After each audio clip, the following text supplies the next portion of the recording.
ये सबसे बड़े स्कैम में फंसे हुए हैं जिसे इंडियन एजुकेशन स्कैम कहते हैं। आप अगर 12th क्लास में हैं और मैं आपसे पूछूं कि आप 12th के बाद क्या करियर ऑप्शन लेंगे, तो मैं गारंटी दे सकता हूं कि आधे से ज्यादा स्टूडेंट को तो ये पता ही नहीं है कि वो 12th के बाद करेंगे क्या। और जिन्हें पता है वो गिन चुन के ये करियर ऑप्शन ही कहेंगे, डॉक्टर, इंजीनियर और गवर्नमेंट जॉब। और बस communication, leadership, creativity, project management, writing, computer programming, sales, marketing, data analysis, data science, designing. Student के लिए स्किल्स कुछ भी नहीं है। बहुत से स्टूडेंट को तो पता ही नहीं है कि ऐसे भी कोई कोर्सेस होते हैं।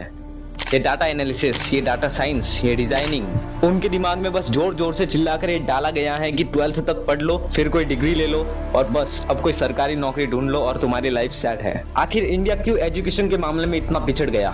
क्या दोष हमारे पेरेंट्स का है या हम स्टूडेंट का, या ये सब जाल इस करप्ट एजुकेशन सिस्टम का है? तो आज हम इसी टॉपिक के बारे में बात करने वाले हैं जिसे हमेशा से इग्नोर किया जाता है। तो चलिए आज हम इसी मैटर को थोड़ा गहराई से एक्सप्लोर करते हैं और जानते हैं कि क्यों हमारा एजुकेशन सिस्टम है सबसे बुरा। इस वीडियो में हम आपको बताएंगे वो असल कहानियां और बातें जो शायद आपने सुनी है या फिर महसूस की है। तो चलिए शुरुआत करते हैं। प्रोनाउन क्या होता है? अब हम क्या बताएं, पढ़े नहीं किए हैं तो इंग्लिश में हम पढ़े नहीं किए हैं। इंग्लिश नहीं पढ़े हैं। अच्छा, तो नहीं पढ़े हो भाई तो लिखोगे कैसे फिर? ऑब्जेक्टिव मार देंगे गलत साइंस सही। तुम बड़ा होके क्या बनेगा? आय? बड़ा होके क्या बनोगे? ना पढ़े हैं ना लिखे हैं तो क्या बनेंगे हम? ऐसे ऐसे हमको क्या बनाएंगे? यहाँ पे सिर्फ ये सिखाया जा रहा है कि मार्क्स कैसे तुम मुझे सिखाओगे कैसे पढ़ाते? फॉलो नहीं कर पाता, इसका मतलब ये नहीं कि सुनता नहीं हूँ। नहीं होता यार मुझसे, नहीं कर पाता, मैं कंसंट्रेट नहीं बैठ पाता तुम लोगों की तरह 6-6 घंटे। किसी महापुरुष ने कहा है कि कामयाब होने के लिए नहीं, काबिल होने के लिए पढ़ो। सक्सेस के पीछे मत भागो, एक्सेलेंस का पीछा करो। सक्सेस झक मार के तुम्हारे पीछे आएगी।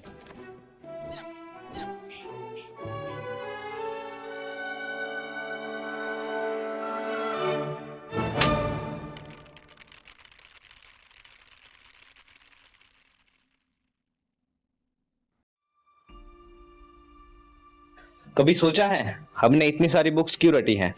हमारे स्कूल्स और कॉलेजेस में रट्टा मारने का सिस्टम इतनी दूर तक फैला हुआ है कि हमारी अंडरस्टैंडिंग सिर्फ सरफेस तक रह गई है। हम सिर्फ ऊपर ऊपर से पढ़ते हैं और ऊपर ऊपर से ही भूल जाते हैं। एग्जाम के वो दिन, वो रात, रिवीजन नाम की एक अद्भुत एक्टिविटी शुरू हो जाती है। क्या आपने कभी सोचा है एक दिन हमें अपनी जिंदगी का भी एग्जाम देना होगा, जहां सिर्फ याद रखना ही नहीं, समझना भी जरूरी होगा। अब इस रट्टा मार सिस्टम को तोड़े कैसे? इसका एक ही सॉल्यूशन है, प्रैक्टिकल लर्निंग को प्रमोट करें। थियोरिकल नॉलेज के साथ साथ प्रैक्टिकल नॉलेज भी इंपॉर्टेंट है। सब्जेक्ट को रियल लाइफ सिनेरियो से जोड़कर तो देखो। लोग कहते हैं साइंस बहुत बोरिंग है, वही कुछ लोग कहते हैं साइंस बहुत इंटरेस्टिंग है। इसी को कहते हैं सब्जेक्ट की गहराई में जाना। अगर आप विज्ञान को गहराई से पढ़ेंगे तो आपको बहुत इंटरेस्टिंग लगेगी, और अगर आप वही विज्ञान को ऊपर ऊपर से पढ़ेंगे तो वो हिंदी व्याकरण के समान लगेगी। Boards exam, entrance exam, semester exam, हर एग्जाम एक डांस की तरह लगता है और स्ट्रेस वाले स्टेप्स होते हैं। रिजल्ट का टेंशन, मार्क्स की काउंटिंग और पेरेंट्स की एक्सपेक्टेशंस, सब कुछ एक साथ। स्टूडेंट को एग्जाम के समय कुछ समझ नहीं आता कि क्या करे। नए फियर अनलॉक हो जाते हैं कि मार्क्स कैसे आएंगे, एग्जाम तो ठीक से दे पाऊंगा।